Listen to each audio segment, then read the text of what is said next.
반갑습니다. 반갑습니다.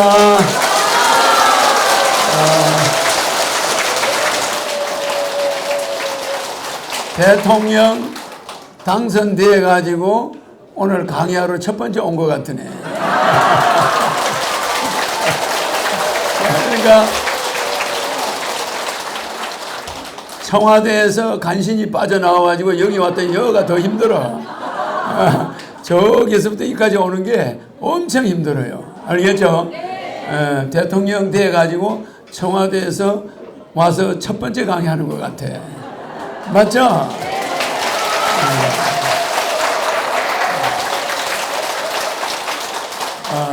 내가 어릴 때 송아지를 키울 때 마구간에서 많이 잤죠. 그러니까 나는 좋은 집에서 잘 때보다 볏짚 냄새가 나고 소똥 냄새가 나는 데가 좀 몸에 배어 있어, 어릴 때. 그러니까 내가 시골집을 이렇게 초가집 같은 걸 지나가면 마음이 편안한데 이 좀 좋은 집은 좀 편안하지가 않아요.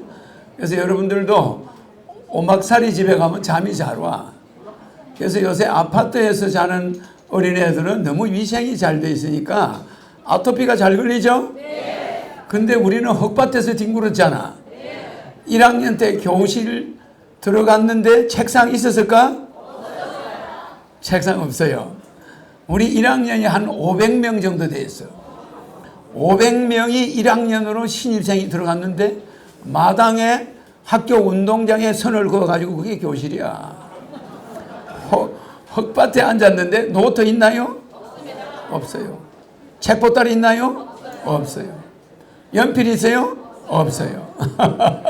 그러니까 선생이 말하는 거를 꼬챙이 가지고 자기 앞에 있는 흙에다가 쓰는 거야. 그게 다예요. 그래서 1학년, 2학년까지 교실이 없다가 3학년 때 교실이 생겼어. 그러니까 얼마나 시골 학교가 그 당시 학생이 많았어. 그 우리 고향이 500가구 정도 되는데 그 면에 10몇 개 면에 초등학교 하나밖에 없으니까 꽉 차겠죠. 면 안에 리가 여러 개 있잖아. 그러니까 거기서 다 모인 게 지수초등학교야. 100년 된 학교지 지금. 근데 이번에 그 학교가 없어졌어요. 이번에 없어졌어. 그 학교로 오면 LG그룹 회장과 삼성그룹 회장이 30만 원씩을 줬었어. 그럼 학생 서희대로 오면 90만 원을 주잖아. 그런데도 학생이 없어. 그러니까 끝나버렸어요. 내가 우리 고향을 가보면 어린애 한 사람 만날 수가 없고 청년 한 사람 볼 수가 없고 무슨 귀신처럼 간혹 가다가 할머니 한 사람이 이렇게 골목에서 이렇게 내다보는데 사람인지 귀신인지 알 수가 없어요. 그러니까 얼마나 그 무상한지. 그렇게 컸던 학교 운동장은 손바닥만 해 보여. 가서 보면. 알겠죠? 키가 적을 때는 넓어 보이는데 키가 커서 보면 이게 작아져요. 키가 커질수록 이 하늘에 올라가서 높이 올라갈수록 지식이 많아질수록 이 세상은 작아 보여. 알겠죠? 여러분이 뭔가 지혜가 많아질수록 이 세상이 불쌍해 보이는 거야. 지혜가 없을 때는 항상 세상이 원망스럽고 나한테는 왜 이런가 이중인격을 쓰게 되고 이런데 지식이 많아지고 지혜가 늘어날수록 세상 사람들이 살아가는 모습이 불쌍한 거야. 가슴 아프고 아둥바둥 하는 거 보면 불쌍하고 야 내가 대한민국 남자 결혼을 다 시켜야 되거든. 대한민국 여자 결혼을 다 시켜야 돼. 이 고민이 다 내 고민이야. 옛날부터. 그러니까 30년 전에 결혼하면 1억을 줘야 되거든. 큰일 났다 우리나라. 이런 거예요. 알죠? 네. 고향에 딱 가보니까 이거는 보통 일이 아니야. 개천가에서 맨날 밤마다 되면 연애하는 남녀가 덕실덕실해서 시골에. 내가 밤에 개천가에 모여가러 이렇게 나가면은 도망가는 청년들이 있어요. 우리 동네 청년들이야. 개천가 뚝방에서 여자하고 이야기하다가 저 흥행이 저 자식 밤중에 왜 오냐. 그러면 이제 막 저끼리 이야기하다가 내가 개울가 가서 모욕하러 싸우면은 다 도망가. 그러니까 그때는 그만큼 청년 남녀가 많았어요. 그래서 앵두나무 우물가 이야기가 나온 거야. 앵두나무 우물가서 물 먹으러, 예수도 물 먹으러 가니까 그 여자가 있었죠? 시골에는 유부녀가 있는 게 아니야. 처녀들이 그렇게 많았어. 알겠죠? 그러니까 지금 얼마나 허무해. 그렇죠? 그래서 항상 내가 이렇게 도예지에 와 있지만은 송아지 키울 때가, 송아지하고 같이 잠을 잘 때가 자꾸 이게 그리워지는 거야. 신인도 그래요. 알죠? 그래서 도예지에서 좋은 침대에서 이렇게 자는 사람들은 불면증이 걸려. 근데 나는 소를 붙들고 송아지 모가지를 끌어안고 이렇게 잘 때 체온을 느끼잖아. 그러면서 그 소 마구간을 깨끗이 해놨지만은 마구간 냄새 나죠? 그러면 잠이 지절로 와. 소 마구간에서 잠을 자는데 내 방에 들어가면 그렇게 싫은 거야. 깜깜하고 어둡고 아기 때니까. 그래서 내가 소를 5살 때부터 먹였는데 6살 때, 5살 때부터 송아지를 끌어안고 자는 거야. 그러다가 초등학교 가니까 숙제가 있으니까 방에 가서 일을 해. 그때는 호롱불을 켜줬어요. 그 초등학교 들어가기 전에는 불을 못 켜게 했어. 고생했죠? 그래서 그 어린 시절이 지금 생각해 보니까 참 그게 그리워.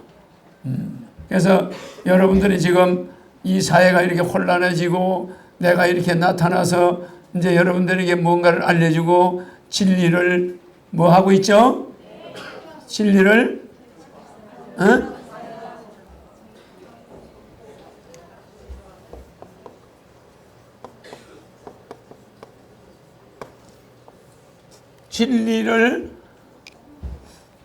진리를 알려주고 있죠? 그 다음에 또 뭘 알려주죠?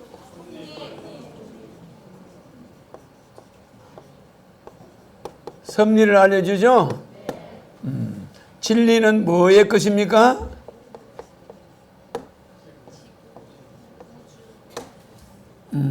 이거는 진리는 지구가 운동하는 거예요. 지구가 운동. 섭리는 우주가 운동하는 거예요. 알겠죠? 이 우주가 운동하는 거는 진리하고 달라요. 진리는 태극이 있어. 태극. 알겠죠? 이 태극이 있는데 이 섭리는 태극 아니고 뭐죠?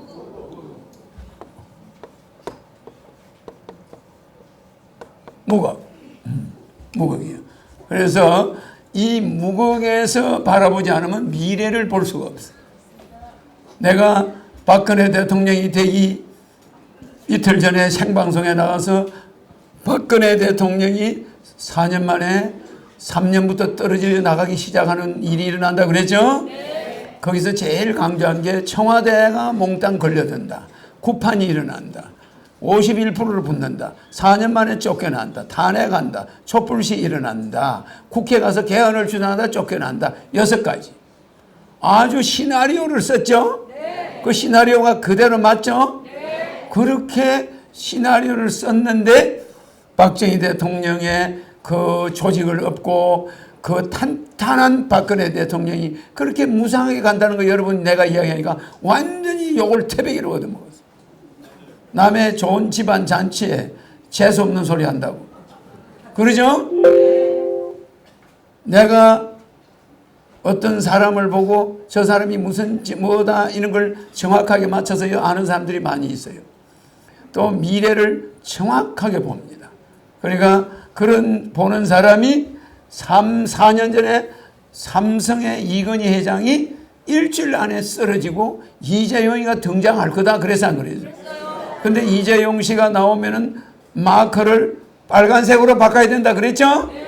그 마커를 빨간색으로 바꿔야 되는 이유는 이건희는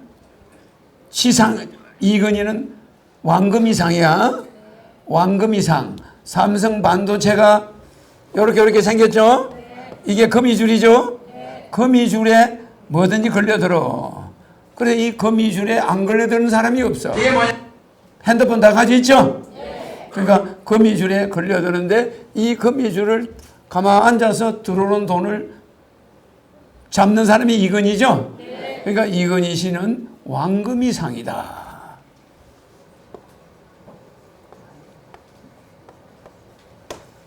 그런데 이재호 뭐요?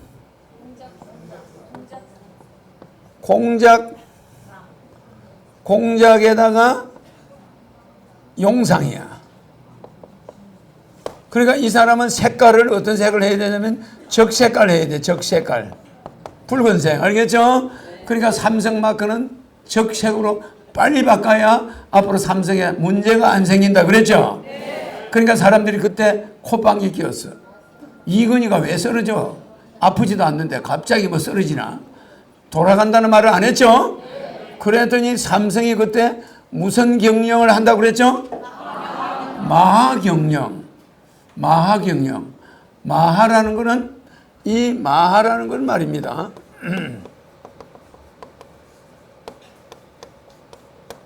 마하경영을 삼성이 주장했어요. 마하라는 것은 빛의 소리 속도보다 빠른 거예요. 무슨 말인지 알죠? 그러면서 속도로 칠 때는 소리보다 빠르고 빛보다 느려요. 마하 알죠? 마하 몇 제트기가 마하 몇으로 날아가죠? 이런 속도고 크기로는 우주만 하다는 거야. 마하바냐바라밀다. 불교에 나오죠? 불교에 마하바냐바라밀다를 쓸 때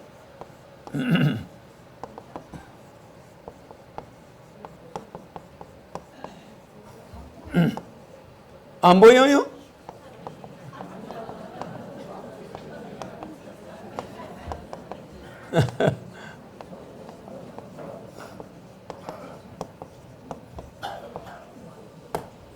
불교의 마하바냐 바라밀다 심경 이런 경전이 있죠. 그죠? 그러면 마하가 무슨 뜻이냐? 대단히 크다 이 말이에요. 마하. 그러니까 마하바냐 바라밀다라는 건 바냐라는 건 뭐죠? 지혜죠. 지혜인데 마하바냐도 있고 또 무슨 바냐가 있어요? 제일 마하바냐 말고 석가모니가 가장 강요하는 거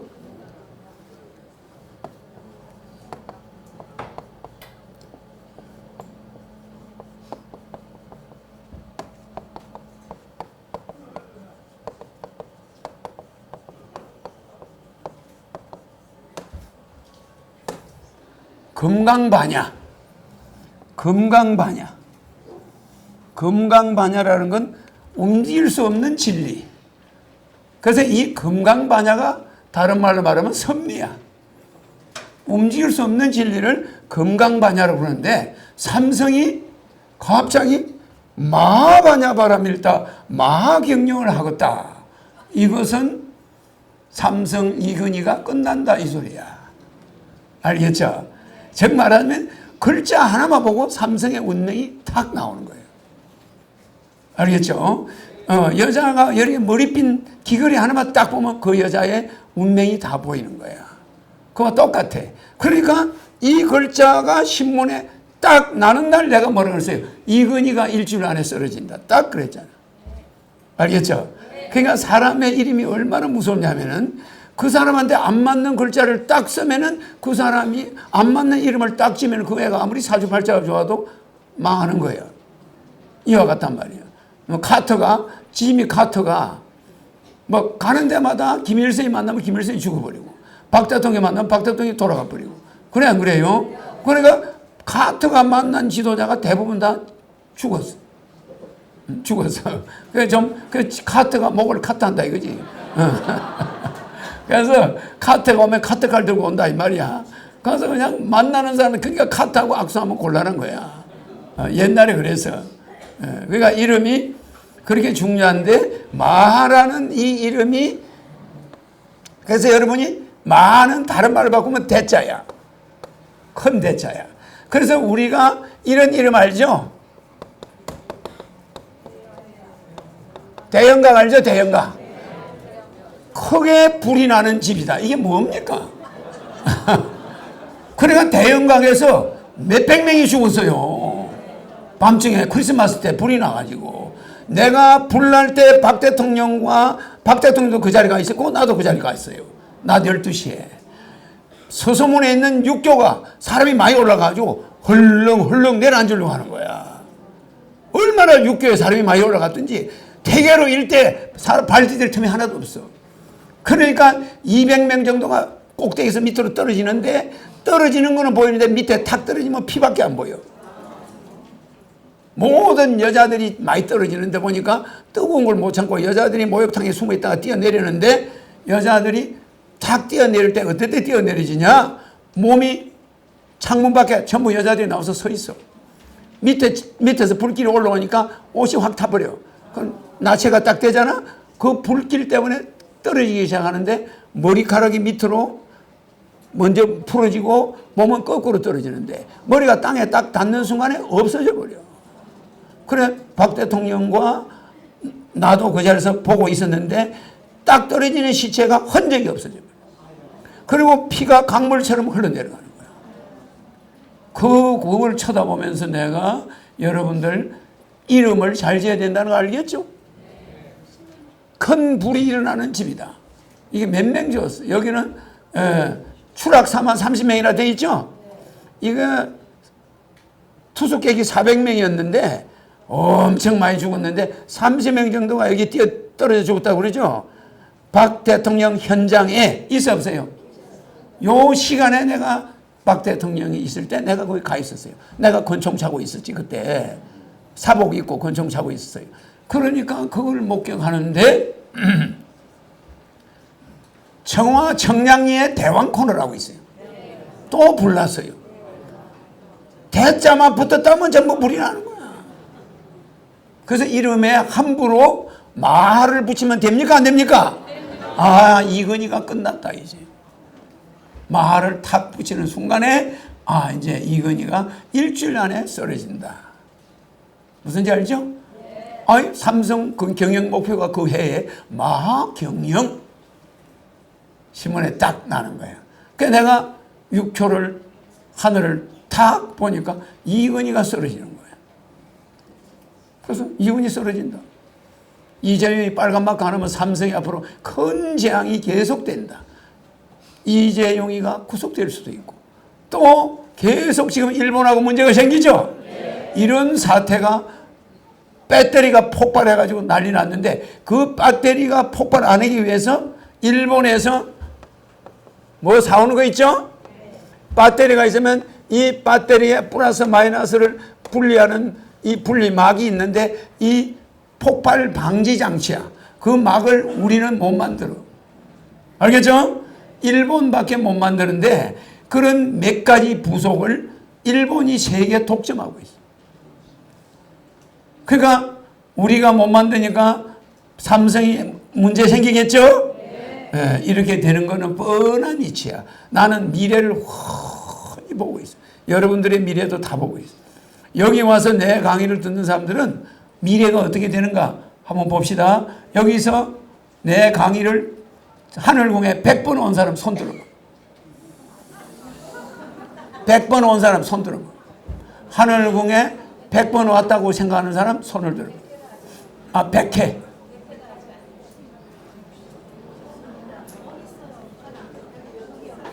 100회 온 사람이 이렇게 적어요? 응? 100회 온 사람. 100회 온 남자 하나도 없어? 응? 100회 온 남자. 그러면 50회 온 사람. 그러면 50회 온 사람 중에 저 목사님이 나와. 대표로.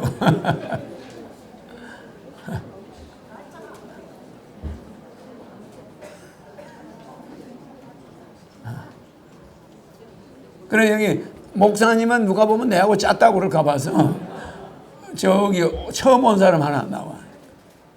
처음 오신 분. 여기 저번에 몇 번 왔어요? 남자 앞에 남자. 예? 몇 번 왔어요? 나오세요.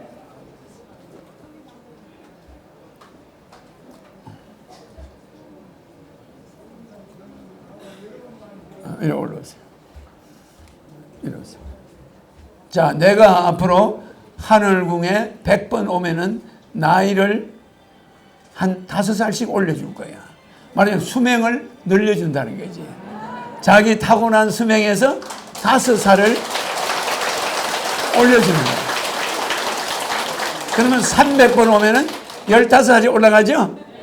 그래서 나한테 어제는 어떤 사람이 왔는데 내년에 죽어요. 수명이 1년 남았어. 네, 마이크 잡고 있어. 수명이 1년 남았길래 내가 30년을 늘려줬어. 그래, 그 사람 나이가 59이야. 그럼 내년에 죽으면 60이잖아. 그런데 그 사람을 90까지 살게 해줬어요. 그러면 30년을 올렸으면 증거가 있냐? 증거가 있어요. 알겠죠? 내가 여러분한테 하나하나 보여주지 한꺼번에 안 보여주죠? 옛날에는 내가 전체 에너지 넣는 거 안 보여줬죠? 전체 에너지 빼는 것도 안 보여줬죠? 이제는 하나하나 보여주죠? 그래 한꺼번에 다 보여주면 기억도 못해요. 가지수가 수만 가지라. 그래서 이번에는 뭘 해주냐면은 이번 주부터는 수명을 늘렸다 줄였다 하는 걸 보여주겠어요. 알겠죠? 그러니까 백궁에 있는 여러분의 생명체계는 여러분의 생명 에너지가 기록이 되어 있어요. 그러니까 여러분들이 남의 동물을 구해주거나 이러면 생명 에너지가 올라가. 그러니까 남을 죽이거나 그러면 생명 에너지가 내려가요. 그러니까 이 생명이 고정되어 있는데 이걸 여러분이 올렸다 내렸다 하는 것은 여러분들이 하늘궁에 많이 온 사람에 대해서는 내가 올려주겠다 이거예요. 자, 이분이 연세가 몇이죠? 79요. 79세. 예. 그러면 이분이 몇 년 남은 것 같아요? 한 해 남았다고? 3년? 내가 한번 보여드릴게. 이분이 수명이 얼마 남았나 여러분이 알아보기 쉽게 내가 보여드릴게. 자, 이분이 손을 이렇게 해요. 이마에 대봐요. 몇 번 오셨죠? 7, 8번 왔어요. 7, 8번. 예. 그러면 지난번에 언제 왔어요? 마지막 온 게? 전전번에 왔어요. 전전번에. 좋아요. 힘 줘요. 힘 줘봐요. 안 떨어지죠? 네. 정상이야. 갑상선. 천사가 하나도 안 나갔어요. 하나도 안 나갔어요. 그죠? 이분은 천사가 전혀 나가지 않았어요. 건강해요. 근데 이분 몸에 천사를 내가 나가라 그러면 나가겠죠? 네. 천사 다 나가라. 자, 그럼 이분 손에 힘이 있을까? 없어요. 전혀 없죠? 힘 좀 줘보세요. 아무리 주면 뭐래. 그냥 지절로 떨어지죠. 지절로. 나이롱이죠? 이렇게 내가 여러분을 집단으로 에너지를 넣기도 하고 빼기도 해요. 그럼 마음대로 할 수 있단 말이에요. 내가 만든 물질이니까. 그러면은 여러분의 원소는 원자가 되고 원자가 소립자가 되고 소립자가 미립자가 되고 미립자가 쿼크가 돼가지고 쿼크가 광자로 돼버려요. 광자가 양자화 돼버리니까 공기 속에 흩어져 버려요. 내가 이해가죠? 이거는 공기 속에 흩어지는 안개가 모여 있는 거야. 사실은. 알겠죠? 그런데 내가 만들었으니까 내 마음대로 바꿔요. 수명을 내가 이분이 몇 년까지 사나 여러분한테 보여줄게요. 이런 상태. 자, 건강해져라. 이제 머리 대보세요. 건강해졌죠? 건강해졌죠? 이제 이 건강한 상태에서 수명이 다하는 나이가 딱 되면 손이 떨어져 버려요. 그럼 그게 수명 마지막이야. 자, 몇 살이라고요? 79, 80, 81, 82. 이제 이게 나이예요. 84. 아이, 되게 오래도 사시네. 84, 85. 어머나, 되게 오래 사네. 86, 87, 88. 아우, 되게 악착같이 오래 사네. 88까지 사시네. 근데 얼굴이 장수하시게 생겼어. 장수하는 사람은 요렇게 보시죠? 보시죠? 코가 요렇게 생긴 데다가 눈이 요렇게 돼야 돼요. 눈이 커버리면은 장수상이 안 돼요. 자, 그러면은 88, 89, 90, 91, 92, 94.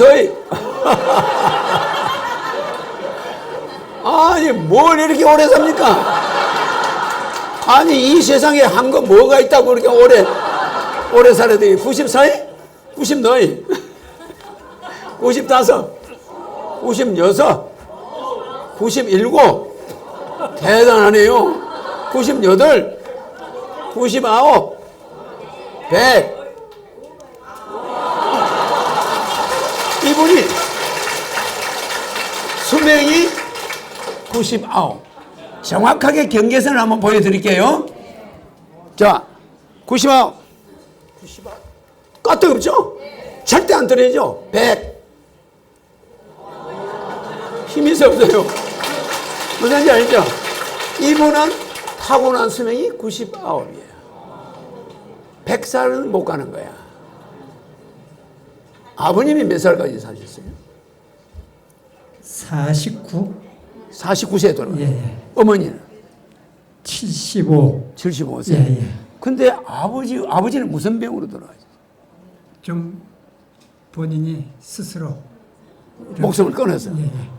아버지가 장수하는 사람인데 목숨을 본인이 끊은 거야. 근데 이분은 99까지 사시는 거예요. 그 명이 기세요. 예, 명이 길고 지금도 2주 동안 안 왔는데 천사가 나가지 않았어요. 그대로 있죠. 다 그대로 있습니다. 근데 이분 나이를 한 살만 올려줘 볼게요. 알겠죠? 내가 너무 오래 살면 또 이 보호자도 없는 거 아닌가? 네. 보호자 있습니까? 한 몇 년 더 올려드릴까요? 네? 올리는 김에. 모르겠습니다. 그래서 너무 아까워. 99은. 그래서 105살까지 올려드릴게요. 알았죠?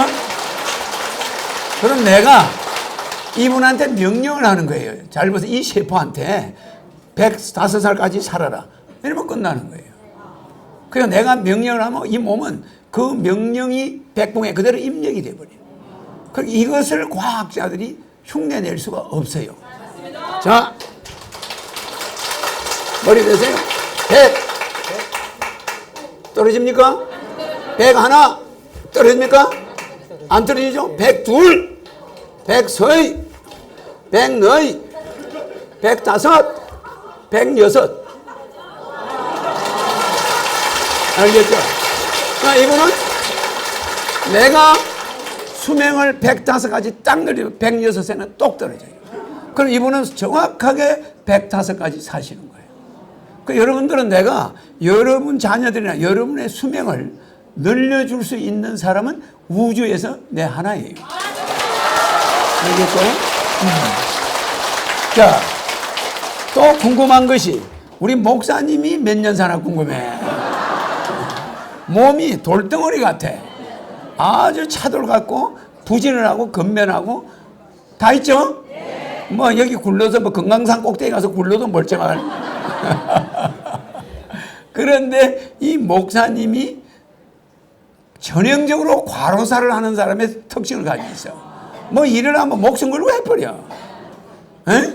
아니 그냥 무슨 일을 한다 그러면 막 몸을 안 가리고 열심히 하시는 거예요. 희생적이잖아. 그 이런 사람들이 공무원 같으면 과로사를 많이 해. 국가를 위해서 그냥 열심히 하는 거야. 집에도 잘 안 가고 막 열심히 하다가 갑자기 어느 날 순직했다고 연락이 와. 그런 사람은 전부 이렇게 건강한 사람들이야. 근데 골골한 사람은 순직 안 해요. 야가 가지고 집에 빨리 가버려. 자기 몸이 안 좋은 걸 아니까 미리미리 예방을 해버리니까 골골 80인데 요새는 골골이 120이야. 자, 목사님이 몇 살까지 사나 봅시다. 자, 목사님 지금 몇이죠? 67입니다. 67? 그것도 나이입니까? 이마대요. 자, 67. 아이고, 엄청나죠? 몇 년 안에 과로사 하시는 거 아닌가 몰라. 68, 69, 70. 이게 빨리 쓰러지면은 사모님이 놀랄 거야. 근데 지금 몇 살까지 올라갔지? 69? 70? 71. 오래 사시네. 72, 74, 74, 75, 76, 77. 자기 나이가 다 돼, 자기 생명이 다 되면 지절로 떨어져 버려요. 75, 76, 77, 78, 79, 80, 81, 80 됐어요. 82, 83.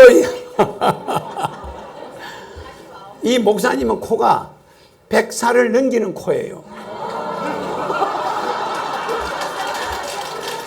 그러니까 과연 관상이 맞는가 한번 보자고. 80 몇 가지 했지? 85, 86, 87, 88, 89, 90, 91, 92, 93, 94, 95, 96, 97, 98, 99, 100, 101, 102.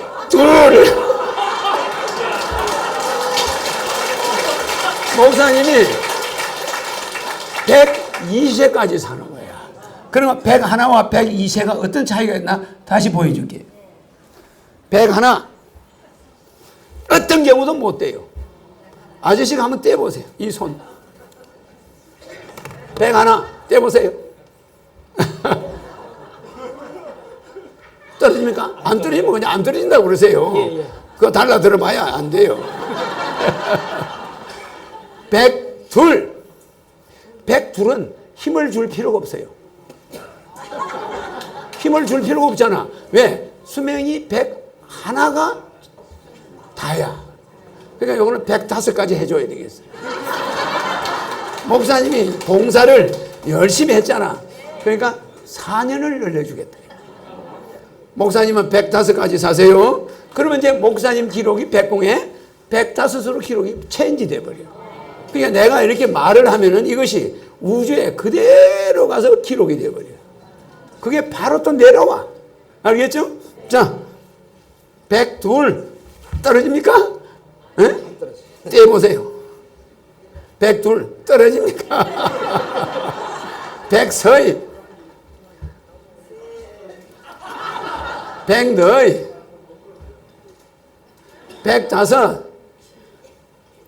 자 106 자 105 105 힘주세요. 105이지 106은 수명을 준 적이 없어. 그러니까 지절로 힘 주나 안 주나 떨어져요. 힘이 없어요. 자 다시 해봐요. 106 새끼손으로 눈 감고 떼볼게요. 그냥 떨어져 버려. 힘이 없죠? 이상이 106에 힘이 없지. 그러니까 이분 수명은 목사님은 4년이 늘어났어요. 105까지. 근데 사모님은 80에 돌아가고 몇십 년간 고생할 거예요. 내가 그 사모도 명을 비슷하게 해줄게. 들어가시죠.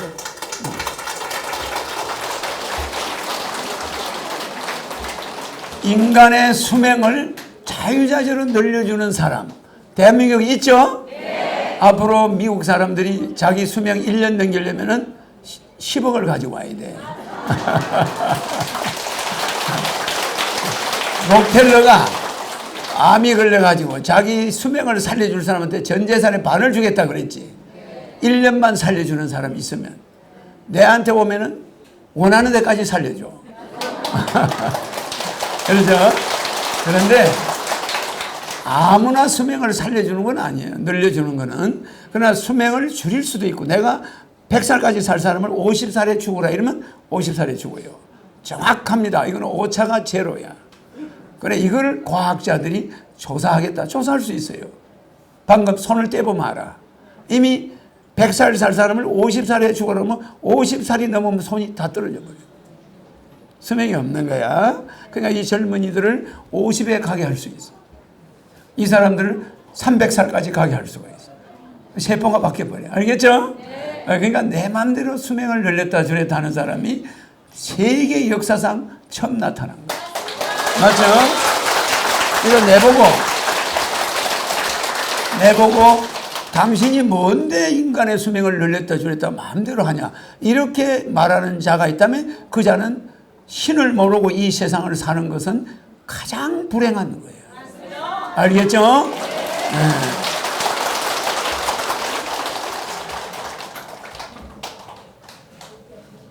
신을 모르고 이 세상을 살면은 가장 불행한 중에 불행입니다. 왜 그러냐?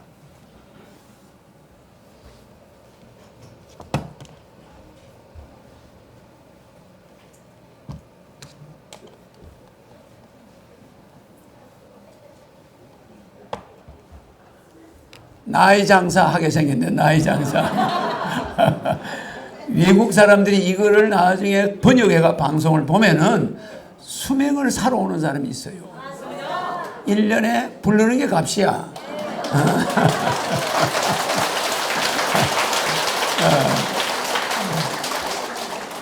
앞으로 대리점들 내가지고 호갱적인 에너지 샵을 내는 사람들은 특별히 주문을 받으면 내가 수명을 서울에서 바로 전화로 연장해 줄 수가 있어요.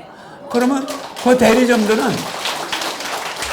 어떤 사람에게든 수명을 늘려주게 내가 해줘버리면 되는 거잖아. 그래 안 그래요? 전화로 가능해요. 전화로 아무개 이름 그 사람 몇 년 늘려주세요 하면 몇 년 탁 늘려줘요. 알겠죠? 그럼 오링 테스트 해보면 안 떨어져. 딱 늘린 수명에 가서는 딱 떨어져. 알겠죠? 네, 그러니까 우리나라는 돈을 벌 수 있는 무궁무진한 기회를 내가 옴으로써 여러분들은 만들어진다는 거예요. 알겠죠? 그래서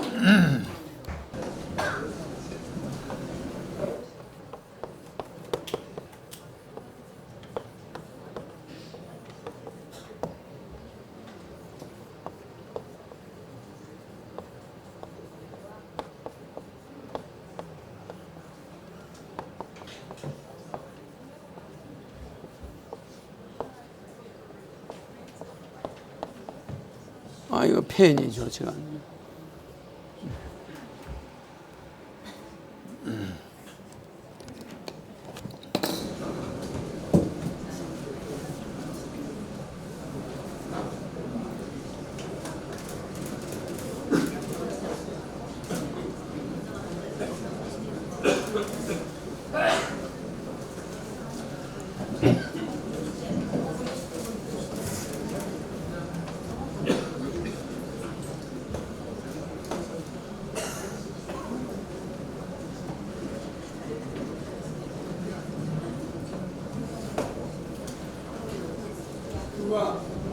컴퓨터로 이 성경 한번 읽어봐요. 누가복음 10장 37절 가로되 자비를 베푼 자니이다. 예수께서 이르시되 가서 너도 이와 같이 하라 하시니라. 저희가 길 갈 때에 예수께서 한 촌에 들어가심에 마르다라 이름하는 한 여자가 자기 집으로 영접하더라. 그에게 마리아라 하는 동생이 있어 주의 발 아래 앉아 그의 말씀을 듣더니 마르다는 준비하는 일이 많아 마음이 분주한지라. 예수께 나아가 가로되 주여 내 동생이 나 혼자 일하게 두는 것을 생각지 아니하시나이까. 35절 읽어봐. 36절. 내 의견에 이 세상 사람 중에 누가 강도 만난 자의 이웃이 되겠느냐. 그래 읽어봐. 가로되 자비를 베푼 자니이다. 요거 35절부터 읽어야 되겠어요. 그러니까 35절부터. 이튿날에 데나리온 둘을 내어 주막 주인에게 주며 가로되 이 사람을 돌보아 주라. 부비가 더 들면 내가 돌아올 때에 갚으리라 하였으니 내 의견에는 이 세 사람 중에 누가 강도 만난 자의 이웃이 되겠느냐. 가로되 자비를 베푼 자니이다. 예수께서 이르시되 가서 너도 이와 같이 하라 하시니라. 오케이 들어가요. 마이크 하나는 어디 거예요? 나도 저게 오래돼가지고 성경 구절인데 누가복음 35장 34장부터 읽어야 되는 거야. 하도 오래됐어. 에? 거기에 강도 만난 사람이 있었어. 그 유대인이 강도를 만났는데 30절부터 강도를 맞았는데 유대인들이 랍비나 레위인이 지나가다가 오늘 주일이니까 예배 보러 가야 돼. 오늘이 율법상 남을 도와주거나 이렇게 하면 안 되는 날이라는 거야. 그러니까 유대인들이 랍비도 레위인도 다 지나가 버려. 근데 그 강도받는 자가 그냥 부상을 입고 돈 다 뺏기고 사람이 아파가 쩔쩔매는데 아무도 교회 가야 되니까 예배 보러 가야 되니까 그 사람을 도울 수 없다는 거야. 다 지나가. 그러니까 사마리아인이 유대인이 아닌 자가 지나가다가 유대인의 그 비참한 모습을 보고 도와줘. 그리고 그 여간방에 내가 돈을 줄 테니 이 사람을 좀 보호하고 있으세요. 내가 가서 볼일 보고 와서 돈 더 들어가는 건 더 줄 테니까 좀 보살펴 주세요. 내가 갔다 올 때까지. 이러고 갔다 이 말이야. 그 사마리아인이 우리나라로 치면 일본이야. 알겠죠? 우리나라 유대인은 우리나라 사람이야. 그 성경대로 우리가 해석을 하면 그렇다 이 말이에요. 일본 사람이 사마리아인이야. 이 사람들은 서비스가 좋고 아주 평상시에 전시에는 옛날에 무지막지하게 아시아를 통일한다고 대동아 전쟁을 해서 대동아시아를 하나로 만들겠다 이래가지고 들고 일어났지만은 실제 거기에 일본 사람들의 서비스 정신이나 희생 정신이나 봉사 정신이나 예절은 세계적이야. 알겠죠? 우리가 호미를 들고 있을 때 제트기 비행기를 만들어서 미국 본토를 쳐들어간 사람이에요. 진주만을. 그런 민족이야. 그러니까 과학이 우리는 상상이 안 되는 거야. 왜 그랬냐? 우리는 외국에서 상선이 들어오나 무슨 전도를 하러 오는 기독교인이나 천주교인이 들어오면 그냥 잡아가지고 그냥 목을 칼로 베어버렸어요. 다 죽였어요. 그 사람들 밥 준 사람 뭐 그 사람들한테 말 한마디 건넨 놈은 다 죽여버려요. 이렇게 우리는 무자비했지만은 일본 사람들은 그 사람들을 융숭하게 대접해가지고 그 사람들이 스스로 기술을 전수해 주는 거야. 무기 만드는 기술, 화약 만드는 기술 다 만들어 다 너무나 사람들이 예의가 바르니까. 그래 안 그래요? 이래가지고 일본이 우리가 호미를 못 만들 때 비행기를 만들어서 미국 본토를 쳐들어간 그런 일본 사람들이 기술이 얼마나 발달되어 있겠어. 그 기술 때문에 우리나라 경제가 이만큼 번성한 거야. 박 대통령이 가서 포괄적인 협상이다. 우리나라를 괴롭힌 모든 것에 대한 책임을 지고 8억 불을 주마. 그때 8억 불 어마어마한 돈입니다. 어마어마한 돈이야. 그 8억 불을 우리한테 받고 북한도 8억 불을 주니까 북한은 거절했어. 자, 월남 받았어. 대만 받아서, 필리핀 받아서, 미얀마 받아서, 태국 받아서 다 받아가지고 다 경제가 일어났어. 그 당시 아시아에서 제일 잘 사는 나라가 북한이야. 우리는 북한의 전기를 끌어다 썼었어. 우리 남한에는 발전소가 없었어요. 북한의 수풍수력 발전소가 38선 너머로 전기가 내려와서 우리가 그 전기를 쓰고 있었으니까 김일성이가 전기 탁 끊어버리면 우리는 전기가 없는 거야.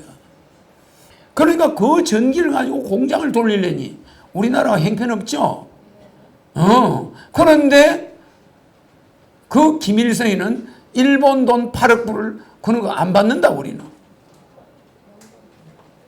지금까지 그 사람들은 받아서 안 받아서? 안 받았어. 우리를 괴롭힌 사람 우리 조상을 팔아먹으라 이 말이냐 이놈들아. 그리고 안 받았어. 그런데 그 사람들은 명분주의야. 근데 우리는 실용주의야.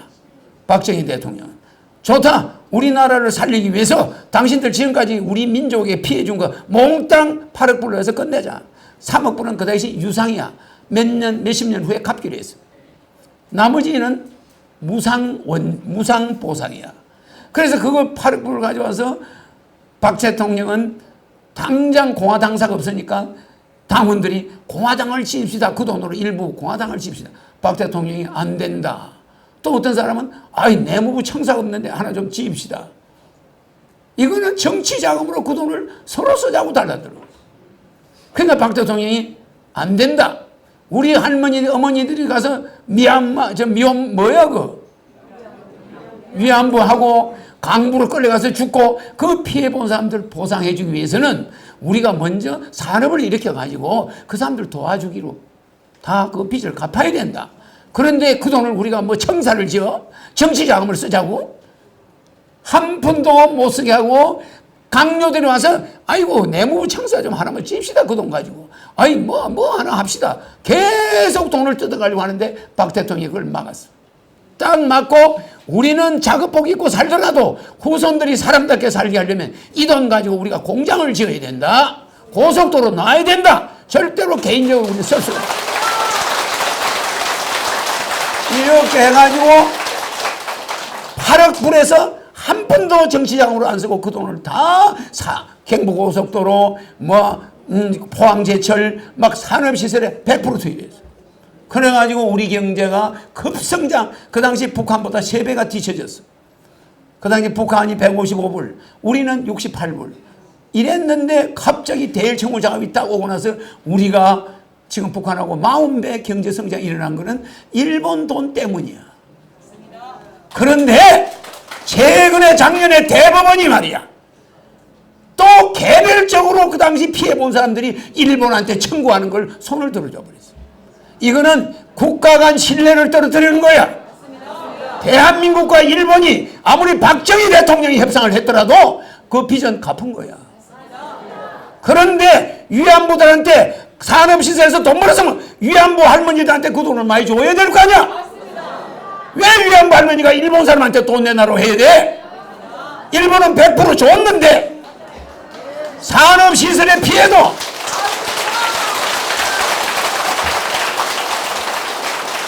산업시설 회사들이 피해본 거 강부들이 피해본 것도 포괄적인 협상으로 끝났어. 그럼 우리가 그 피해본 가족들에게 보상을 해줘야 될 거 아니야? 경제가 이만큼 살아났으면은 또 월남 간 사람들 월급에서 70%, 80%, 90%를 떼가지고 고속도로를 놨는데 썼으면은 그것도 지금 보상해줘야 돼. 나는 대통령이 되면 월남 갔다 온 사람들은 5억 일시불로 주고 매월 돌아갈 때까지 300만 원씩 줄 거야.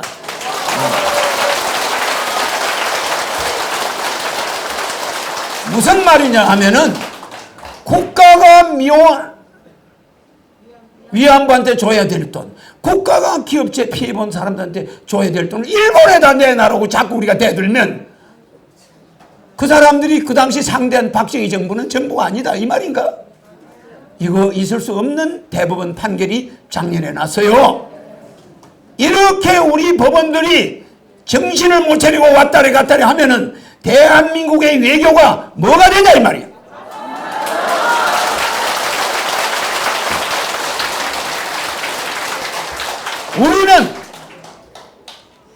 우리가 유대인들이 그렇게 죽어가는데도 유대인들이 안 봐줘.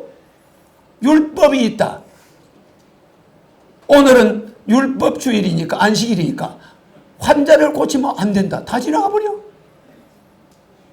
그게 됩니까? 안 됩니다. 그런데 일본 사람이 그 환자를 고쳐주고 돈을 대주면서 어떤 사람한테 맡겨놓고 내 좀 볼일 좀 보고 올 테니까 그때까지만 좀 보호해 주세요. 무슨지 알죠? 네. 예수 하는 말도 석가모니 하는 말도 참고로 들으세요. 예수가 하는 말은 너의 가장 큰 적은 너의 가족이니라. 예수가 그래요. 네 자식 그게 우상이 될 때가 있고 네 남편이 우상이 될 때가 있고 네 마누라가 우상이 될 수도 있고 예수가 한 말이 자기의 가장 큰 적은 물질이다.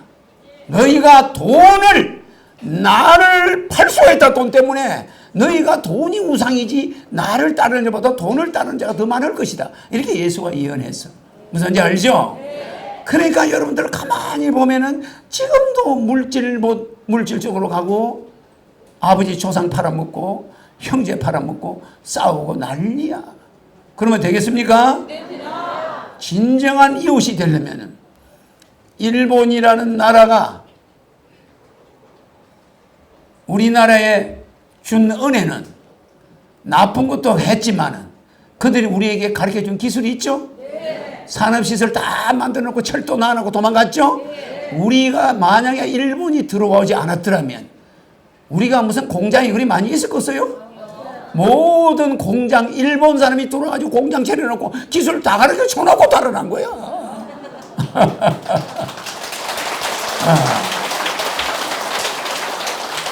일본 사람은 그걸 주장할 거야. 너희 나라에다 만드는 공장, 그거 우리가 가져왔냐? 너희 나라에 만드는 기차철길, 우리가 가져왔냐? 야, 우리나라 재산 누구 나라에 갖다 놓은 거 어마어마하다, 야. 그거 돈으로 따지면 많아. 근데 너 뭐 보상해달라고? 그래도 일본 정부는 해줬어. 아시아 각 나라에다 해줬어요. 그렇죠? 만약에 우리가 일본을 쳐들어갔는데 일본이 보상해달라면 우리 해줄까? 100년, 200년 걸려요. 여야가 싸우다가 보상해야 되는데 안 해야 된다 이러다가. 알겠습니까? 그래도 일본은 젊은 박정희 소장의 말을 귀담아 듣고 좋다. 너희 나라 좀 발전해봐라. 그래가지고 돈 줬죠? 그거 가져와서 박정희 대통령이 필리핀 대통령은 그 돈 가지고 골프장 짓고 대통령 관저 짓고 뭐 짓고 개인적으로 다 닦았었어. 마르코스는. 알겠죠? 다른 나라들도 전부 그 돈이 정치 자금으로 다 날아가서 박정희 대통령이 받은 돈만 경제에 100% 투입이 됐다.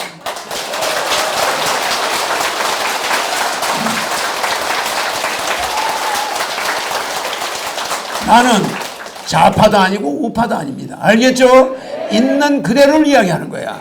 우리가 대법원에서 개인적으로 일본에 보상을 해라 이래버리고 우리가 옛날에 받은 건 우리 정부가 한 게 아니야. 그건 군사 독재자가 받은 거야. 이래버리면 우리 외교에 문제가 생겨 안 생겨? 일본은 그거를 지적하면서 삼성전자 앞으로 너네들 한번 맛 좀 봐라. 너가 한번 배 좀 고파봐라. 너가 우리 은혜를 이렇게 무자비하게 무시해? 너는 지조도 없고 곤조도 없는 나라냐? 너는 너희 조상들이 사인하고 약속하고 다시는 개별 보상을 원치 않겠다. 우리는 포괄 보상을 받는다. 돈 딱 줬어. 근데 심심하면 일본에다가 이런 기생충 같은 건성을 가지고 있으면 우리의 젊은이들은 절대 안 됩니다. 대한민국 사람들은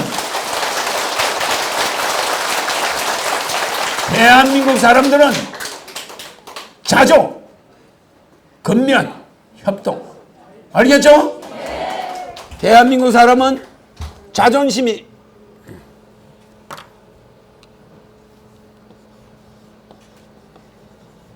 에?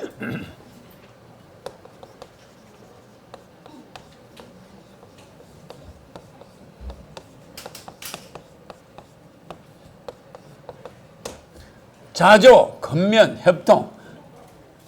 스스로 우리가 스스로를 도와야 돼. 이 말이 하늘은 스스로 돕는 자를 돕는다는 기독교 말이야. 하늘은 스스로 자조, 자기가 자기를 도와야 돼. 우리가 일본의 도움을 받아서 살겠다 이런 생각 가지고 있으면 안 되는 거예요. 자조, 자주 이런 건 같은 말이야. 자립. 에? 자기 스스로 힘으로 일어나야 돼. 근면하면 돼. 그 다음에 협동하면 돼. 그래서 이웃나라와 우리는 전 세계는 한 가족이 아니야. 이제 글로벌 시대에 너의 과거가 어떻다, 너의 아버지가 어떻다 이런 소리 하면 되나 안 되나? 이제는 진정한 이웃은 대한민국 사람보다도 일본 사람들이 진짜 우리의 이웃일 수 있어. 알겠습니까? 그 기술로 우리 삼성이 잘나서 수출이 그렇게 잘하는 줄 압니까? 거기에 핵심 부품을 일본에서 안 가져오면 수출이고 나발이고 끝이야. 무슨 말인지 알겠습니까?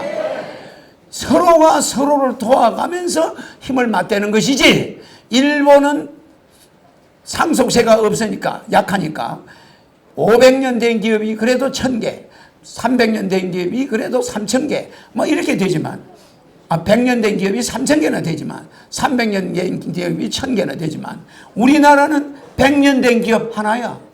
두산그룹. 알겠습니까? 왜? 회사만 이렇게 남아 상속세 때문에. 아버지만 죽으면 끝이야. 아버지 재산 가지고 상속세 내고 나면 회사를 못 이어가. 일본은 빵집 하나가 5대가 이어가, 5대가. 그래, 안 그래요? 그러니까 어떤 기술이 발달되는데 그 반도체에 들어가는, 그 핸드폰에 들어가는 그 기술이 몇백 년 동안 개발돼서 온 거야. 그냥 우리가 그거 금방 개발해낼 수 있나? 안 되는 거예요. 삼성 같은 데서 아무리 기술이 줘도 불가능해. 몇백 년의 노하우가 쌓여야 되는데 우리 그런 기업이 있나? 기껏해야 20, 30년이야.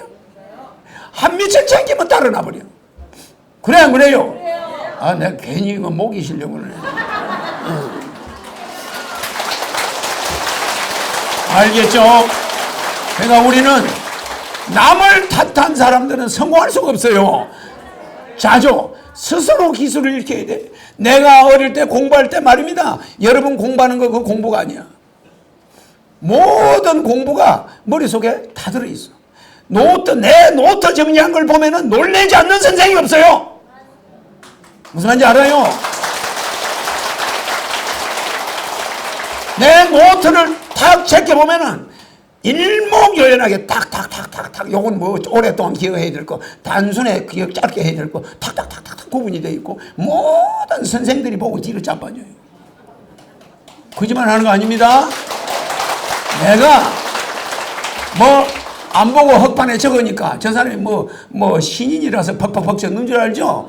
이 세상 지혜는 하늘에서 없어. 이 세상에 와서 눈으로 집어넣어야, 귀로 넣어야 나와. 맞아. 내가 여러분 나이 늘려주는 거, 병 고치는 거, 이런 거는 세상에서 배운 게 아니야. 하늘에서 가져온 거예요. 맞아. 그러나 내가 마바자 바람일경 이런 거는 하늘에 없는 글자야. 맞아요. 지상에 있는 대장경이야. 대장경을 눈 감고 쓰는 사람은 세계에서 내 하나밖에 없어. 그러면은 내가 어릴 때 기초 공부가 어땠겠어요? 내가 뭐 나이 들어서 공부할 시간이 있었나? 이병철 회장 박 대통령 밑에서 공부할 시간이 있었어요? 없었어요. 19살 때부터 정말 신발 닳도록 불려다녔어. 무슨 말인지 알겠죠? 뭐 군대 가서 왔다 갔다 공부할 시간이 있나요? 내가 요새 뭐 공부하나요? 모든 것이 기초가 탁탁탁탁탁탁 돼 있는 거야. 남들 놀 때, 남들이 여름에 해수욕하러 갈 때 나는 한 번도 해수욕을 가본 적이 없어. 나는 한 번도 빵집에 가서 앉아있을 시간이 없었어. 나는 그냥 애들이 쭈르르 버스 타러 갈 때 나는 골목에 가서 오늘 공부한 거 다 암기해야 돼. 그러니까 골목길을 걸어가. 암기하느라고. 그러니까 나는 여기 버스 정류장에 있어도 집에까지 걸어가면서 그 노트를 들고 다 외워. 골목을 다니면서 외운다니까? 그때는 골목에 차가 없잖아. 그죠? 그러니까 조용해 골목이. 그러면 막 산 꼭대기까지 올라가는 동안에 다 외워버려. 그날 공부한 거. 노트 한 것씩 꺼내가 다 외우고 가. 무슨 말인지 이해가죠? 근데 다른 애들은 버스 타고 가. 버스 타면서 옆 사람하고 시시거리고 저끼리 뭐 일상고 가. 그럼 그날 공부한 거 다 잊어버려. 다 잊어버려. 근데 나는 걸어서 집에까지 가면서 골목에서 공부를 다 해버려. 무슨 이해가죠? 그러니까 생각이 다르다 이 말이야. 기본적으로 탁탁탁탁 체계가 잡혀 있어. 알겠죠? 이 세상 것은 전부 이렇게 머리에 들어가야 이 세상 것은 나와. 알죠? 그러니까 이 세상에 있는 물질은 지능이 얼마라고 그랬어요? 100억. 우리 머릿속은 지능이 100. 머리 넣어준 것만 들어가는 거야. 프랑스 말 안 배우면 나오나? 안 나와요. 일본 말 안 배우면 나오나? 안 나와요. 와다쿠시와 허경영의 대수. 그러면 이게 와다쿠시와 허경영의 대수가 도저히 우리말로는 있을 수 없는 거 아니야. 그럼 이게 뭔가 와다쿠시 들었으니까 나는 허경영입니다. 난 대수가. 그래 안 그래? 그러면 이게 일본말도 들어와야 나가는 거야. 그러니까 이게 하늘에서 올 때 일본말 가져오나? 안 그래요. 그러니까 무슨 말이냐면 지상에서 있은 이 기초는 굉장히 중요한 거예요. 그러니까 우리가 일본과 한국의 외교 관계는 기본 매너가 있어야 되나 안 있어야 되나? 기본 매너가 기본이 돼야 되는데 무슨 법원에서 대법원에서 일본한테 개인적으로 보상을 청구하는 판결을 내리니까 일본에서 한국 사람은 이거 상종할 가치가 없구나. 외교 관례상 합의 본 것을 정권이 바뀌었다고 해서 무효야. 돈 내놔. 이게 말이 됩니까? 참말로 내 우리나라 판사님들 존경하기도 하지만은 그런 거는 좀 일관성이 있어야 됩니다. 우리 민족은 거지 민족이 아니에요. 구걸하는 민족 아닙니다. 우리도 이제 앞으로 원조 주면서 세계 통일해가지고 전 세계를 먹여 살릴 민족이야.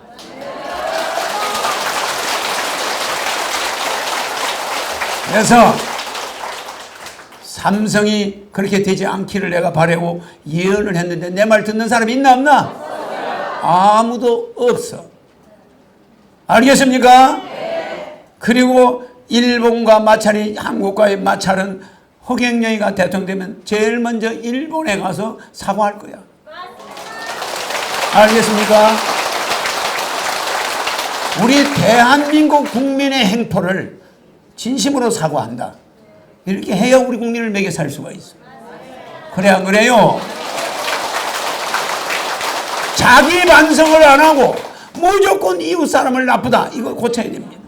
알겠습니까? 나는 어려서 철저히 내만 반성해서 뭐 엄마 아버지 얼굴도 모르고 아무것도 모르고 내가 머릿속에 떠오르는 건 송아지가 내 어머니 같지만은 그 송아지하고 이렇게 자라면서 내가 느낀 것은 있는 신인은 절대 남을 원망하지 않는다는 거. 여기 누가 찾아와서 뭐 어떤 사람이 뭐 내하고 뭐 연관이 있다 그런 소리 해서도 나는 뭔 그 자체 일체 그 사람들 나는 일반 사람이 아니기 때문에 그게 나에게 중요하지가 않아요. 알겠죠? 왜? 허경영은 그런 나쁜 길로 갈 사람이 아니기 때문이야. 아무리 모함을 해봐. 자, 지난번 유튜브 영상 들어봐. 허경영 당선된다는 그 영상. 내가 보여서 설명해 줄 게 있어.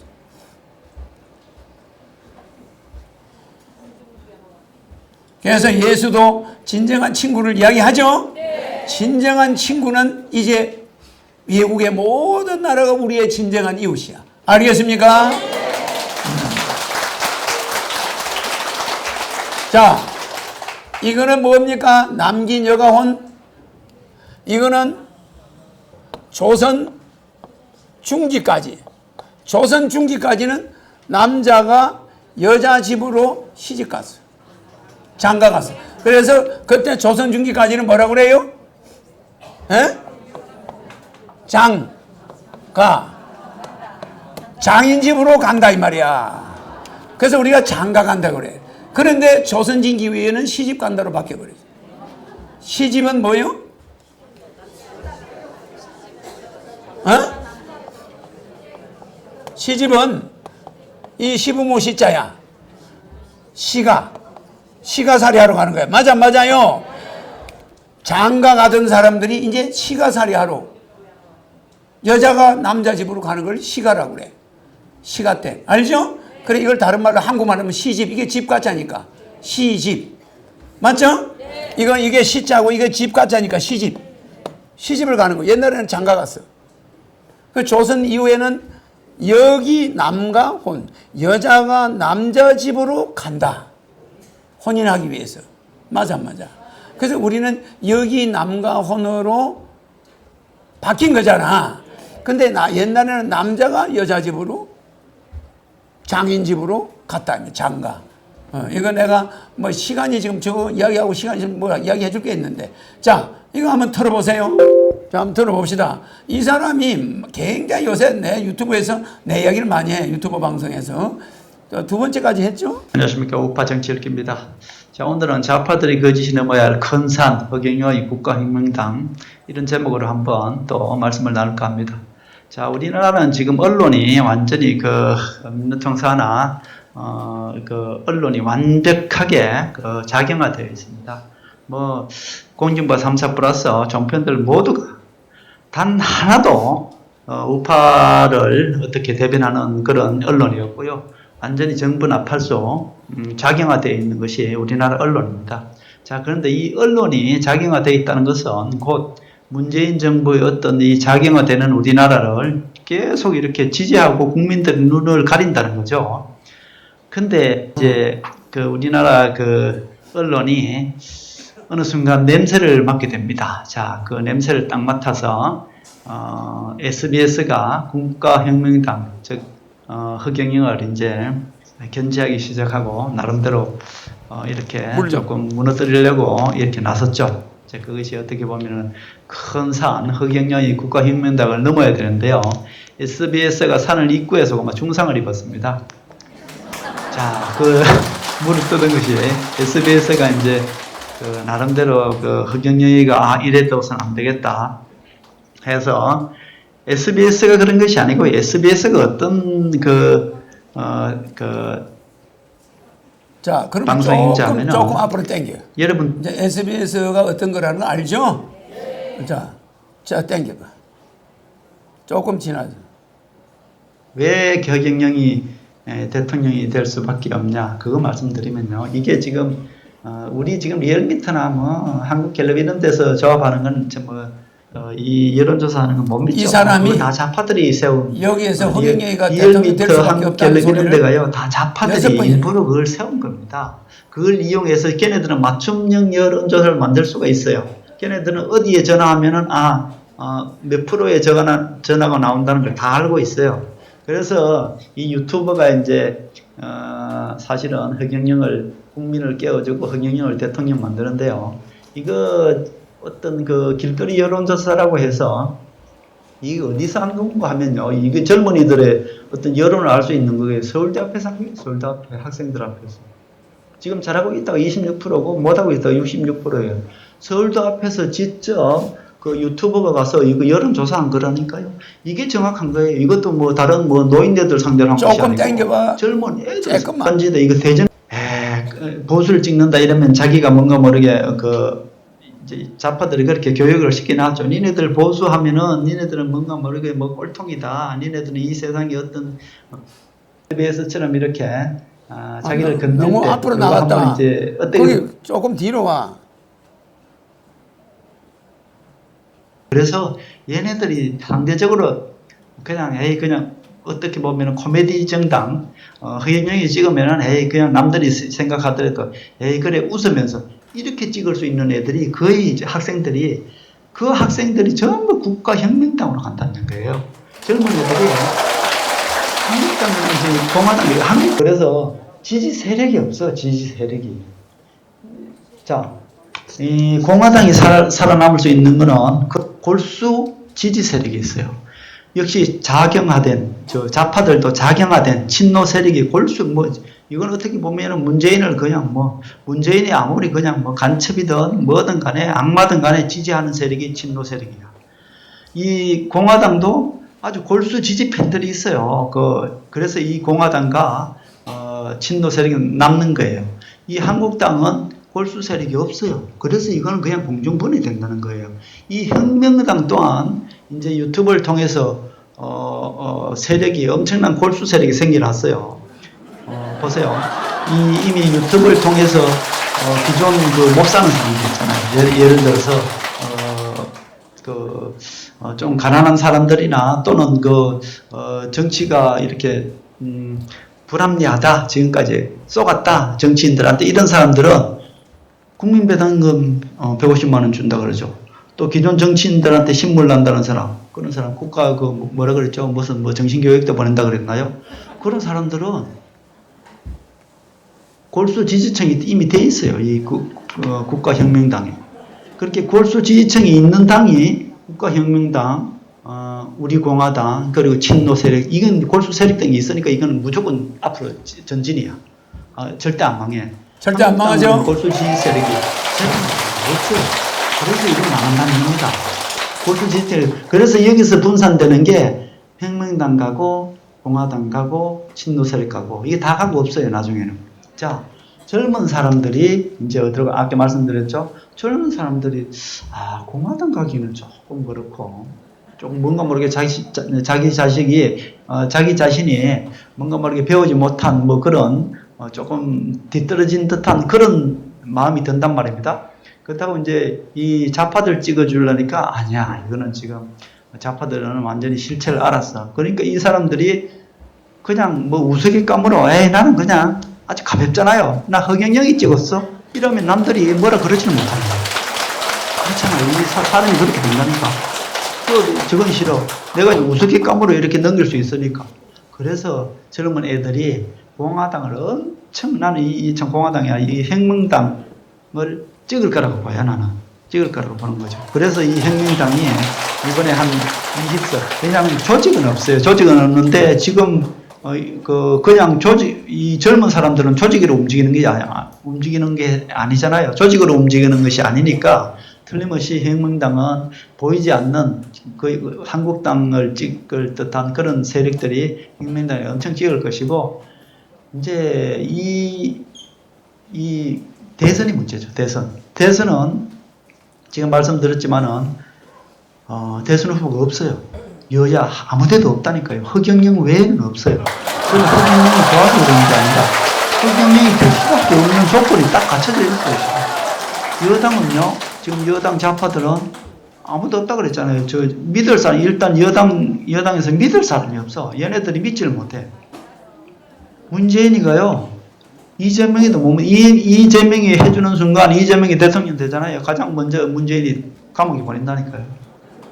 이재명이 그래요. 이재명이. 그래서 박은순이는 저거는 그냥 누구죠?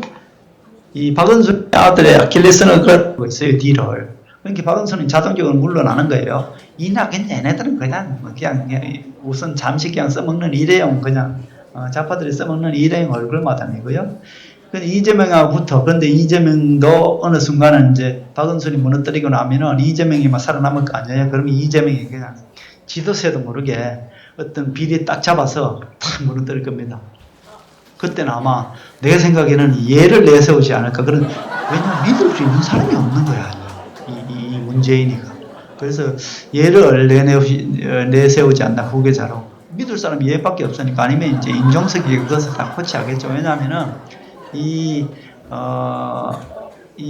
문재인이도 사실은요, 얘 허수아비예요. 실질적인 것은 세력이잖아요. 세력. 문재인을 세력으로 해서 만들어준 게 임종석, 그리고 지금 언론을 장악하고 있는 이 악랄한 좌파 언론 세력이잖아요. 언론 세력. 이 세력들이 마음대로 하기 때문에 나중에는 모르죠. 이 언론에서 계속 국민들을 세뇌시키면은 얘가 후보로 될 수도 있죠. 그런데 문제는 이제 내가 말씀드렸다시피 허경영이 지금 변수로 나타났다는 거예요. 허경영이. 그래서 허경영을 한번 제대로 한번 무너뜨리려고 했는데, 지금 SBS에서 가장 총떨매고 했는데 안 됐잖아요. 그래서 지금 뭐 3천억에 물리네. 이게 지금 허경영도 엄청나게 머리가 좋은 사람이라서 언론하고 척은 안 접니다. 뭔가 모르게 살살 달래면서 너 앞으로 나 건들지 마. 내가 건들면 너 이렇게 할 수 있어. 그러니까 이제 그런 경고를 하는 거죠. 경고를 하고 그 대신에 문재인이나 친노들한테 절대 싫은 소리 안 합니다. 이렇게 보면은 허경영도 살살 달래죠. 문재인, 그래, 내가 대통령 되면 너 절대 감옥에 안 보낼게. 이런 그 메시지를 자꾸 보내요. 그리고 그 노무현도 엄청 칭찬합니다. 칭찬하면서 노무현, 나 노무현 존경한다. 노무현 절대 그런 사람 아니다 하면서 노무현도 엄청 찌어주는 거예요. 이게 뭔가 하면은 친노 세력들을 안심시키는 겁니다. 내가 대통령 되더라도 문재인 너 감옥에 안 보내. 너 내가 이렇게 해줄게. 이런 식으로 그걸 하는 거예요. 그래서 그렇게 하고 있는데, 아마 결론은 허경영이도 지금 뭐 보면 허경영이 한국당 파괴 작전에 슬슬하죠. 그리고 지금 누굽니까? 박근혜도 슬슬 이제 약간 이렇게 까기 시작하죠. 그러니까 아주 허경영이도 교묘하게 한국당도 조정하고 문재인도 조정하고 그렇게 있다고 봐야 돼요.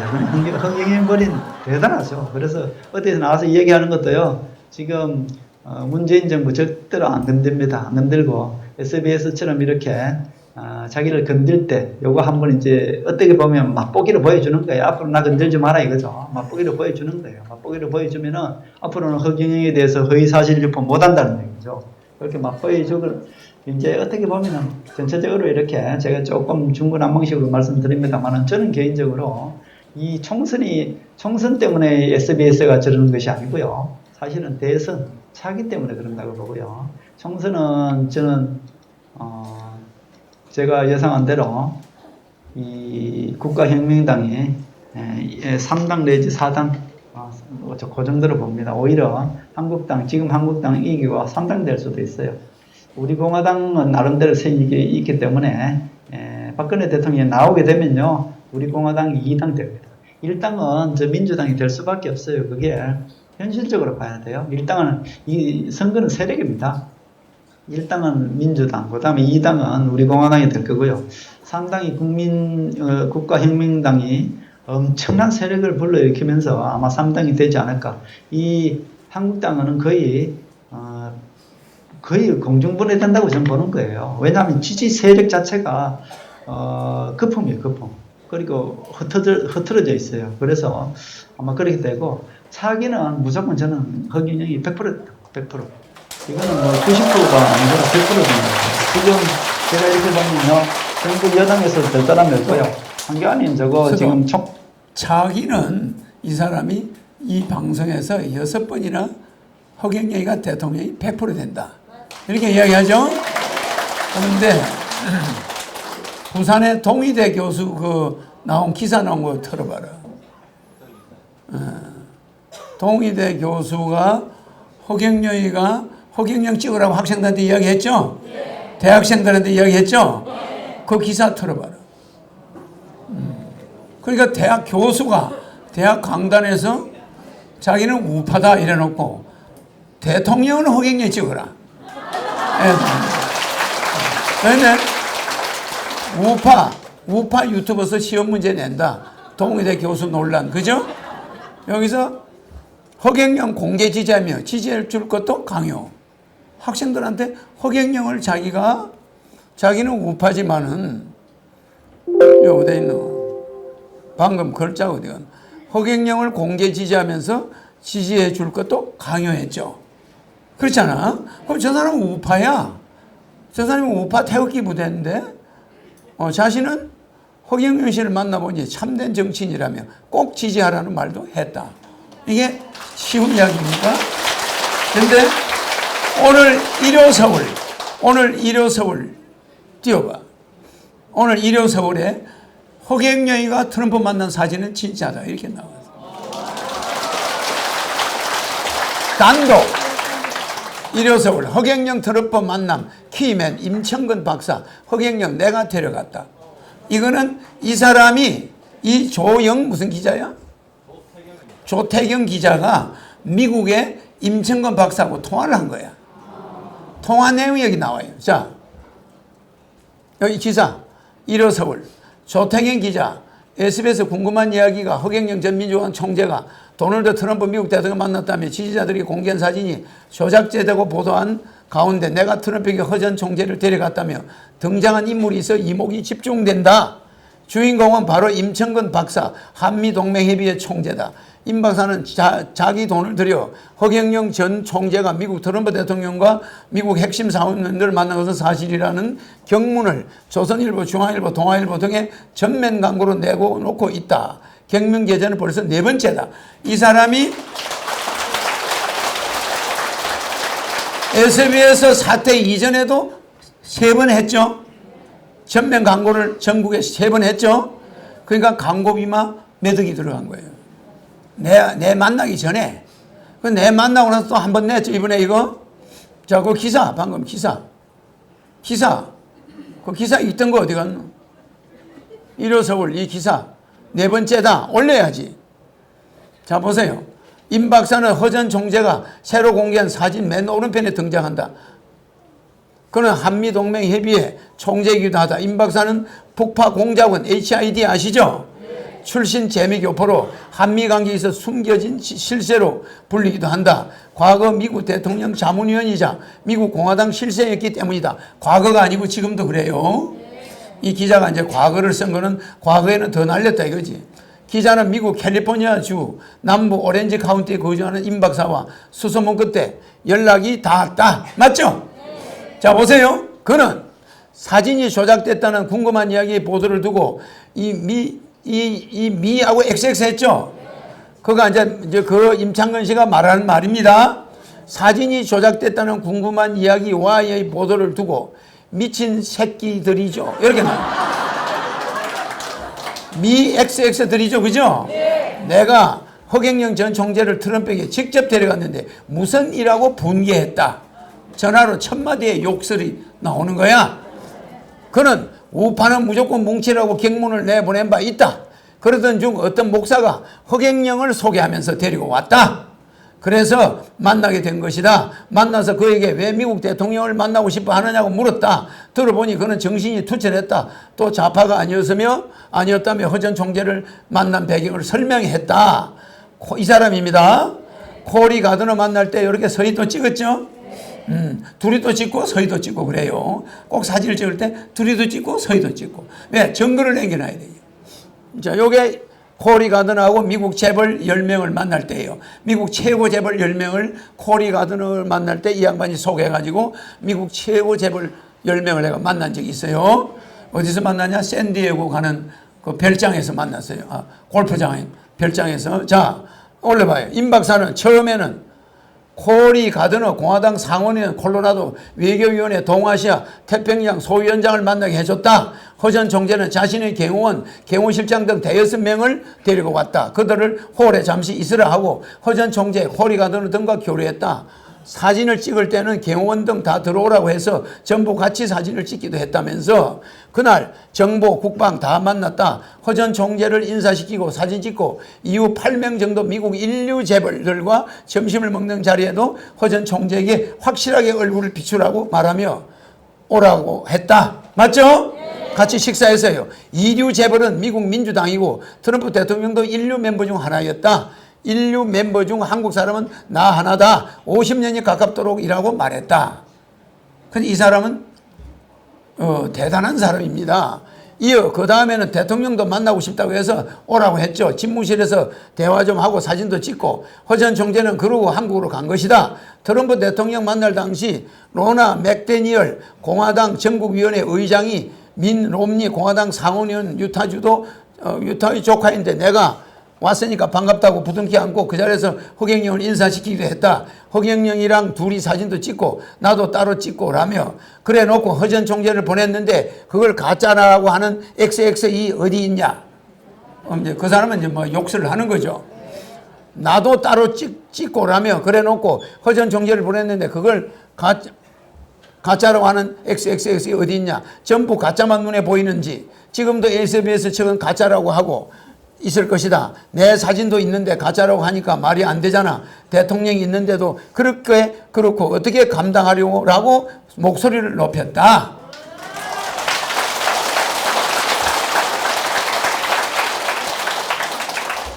요게 트럼프 비서입니다.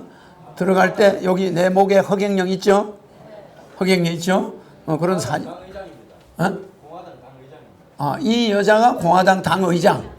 비서가 아니구나. 이 여자가 공화당 당의장이야. 우리나라로 말하면 여당 총재. 이 여자가.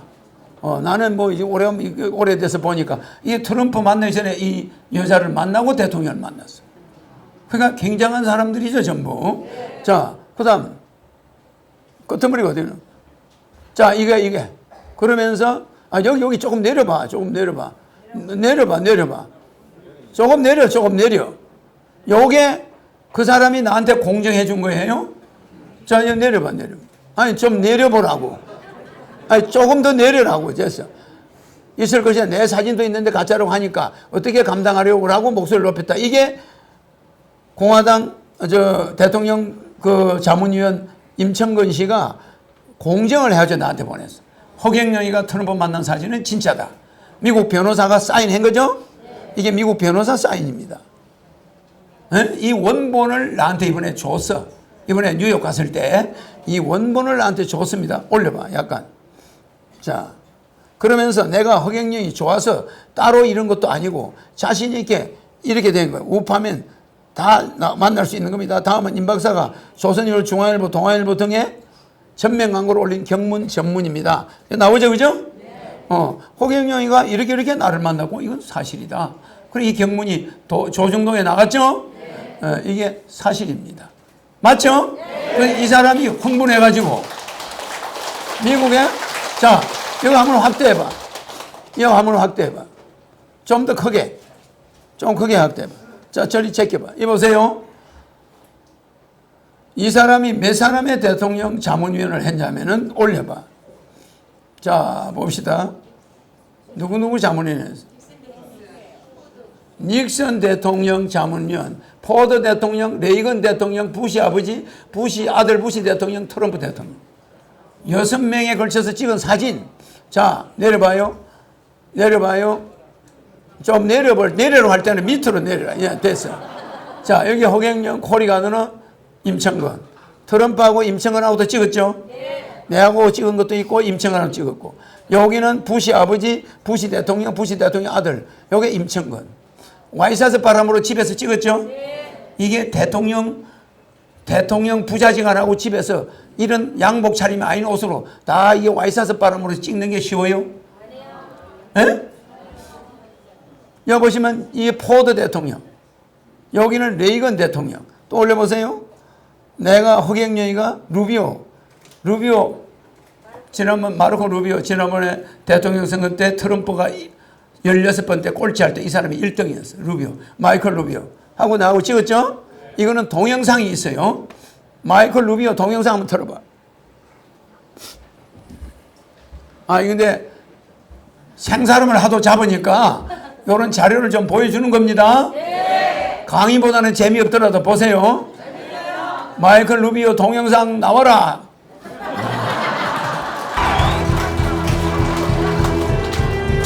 여기 나오죠? 같은 값이면 이 사진을 냈으면 좋잖아. 이 사람이 마이클 루비오야.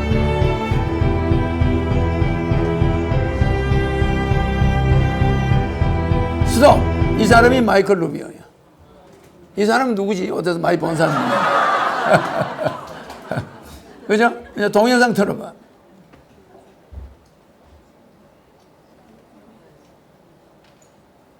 On our principles to adjust to the challenges of our time. And to do that, we need new thinking, new ideas, people rooted in the real world and prepared to change 동영상입니다. to address it. And that's why I'm so excited. I mean, I'm serious. A lot of times people come out and say, we're supporting him because he can win. He can win. He will win.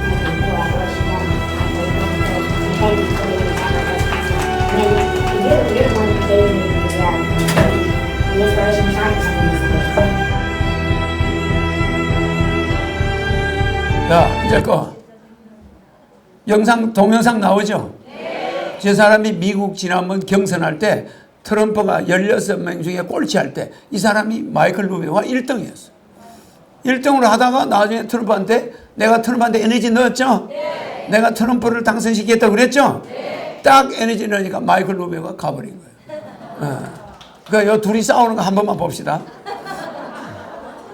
자, 방금 그 사진. $100 million. If he hadn't inherited $200 million, you know where Donald Trump would be right now? Selling watches and 이 사람이 마이클 루비오고 이 사람이 도널드야. 다시 한 번 더 들어봐. Here's the guy that inherited $200 million. If he hadn't inherited $200 million, you know where Donald Trump would be right now? Selling watches.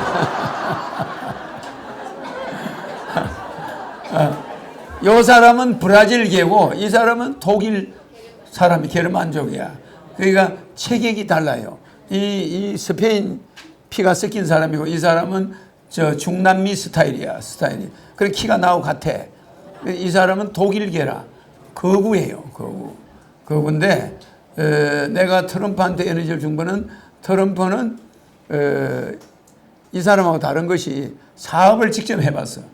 그러니까 사업가적인 기질이 있고 흥정을 잘하고 배짱이 있어요. 그리고 남자다워. 아주 남자다. 그래서 이 사람이 미국에서는 상당히 그 영향을 주는 대통령이 될 수 있다. 나한테 유리하다. 그래서 내가 트럼프가 붙게 했던 거야. 트럼프를 보는 순간 트럼프를 붙여야 되겠다. 이렇게 내가 방향을 바꿨던 거예요. 루비오를 해주지 않았던 거야. 이 사람이 임창건입니다. 지금 83살인가 그래요. 그러면 이 임창건 박사가 UDT 북파 공작원이야. 주먹 하나로 북한군 100명을 날릴 수가 있어. 그 굉장히 주먹이 세죠. 그래서 이분이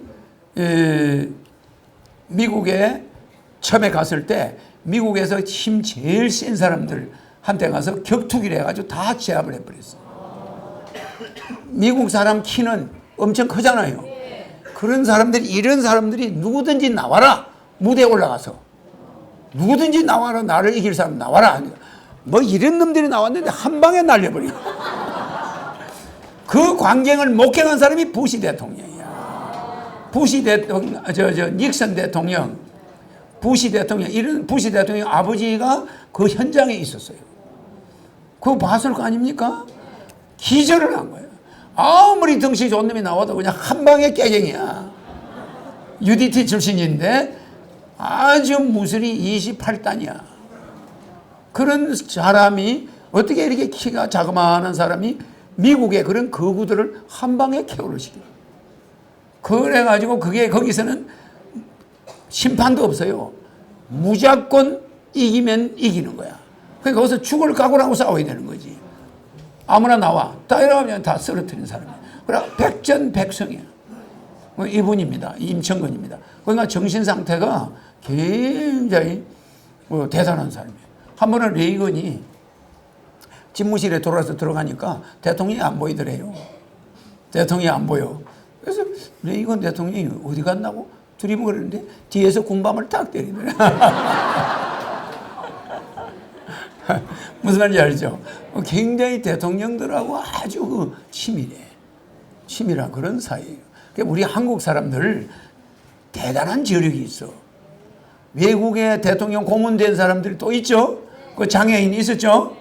장애인도 있었고 우리 한국 사람들을 미국 사람들이 좀 좋아하는 기질이 있어. 그리고 한국 사람들이 태권도나 무술 이런 걸 잘하니까 한국 사람을 그렇게 무시하지는 않아요. 알겠죠? 그래서 이번에 이 우리 임천근 이분이 이제 연세가 많아요. 많아도 한미동맹협의회 총재, 미국 역대 대통령 자문위원. 이거 쉬운 게 아닙니다. 아마 이분이 가고 나면 그런 사람은 불가능합니다. 역대 대통령의 자문위원. 그 불가능합니다. 그렇겠죠? 자, 그러면 시간이 얼마나 됐나? 다시 넘어서요? 나는 오늘 못한 이야기는 내일 하도록 해요. 알겠죠?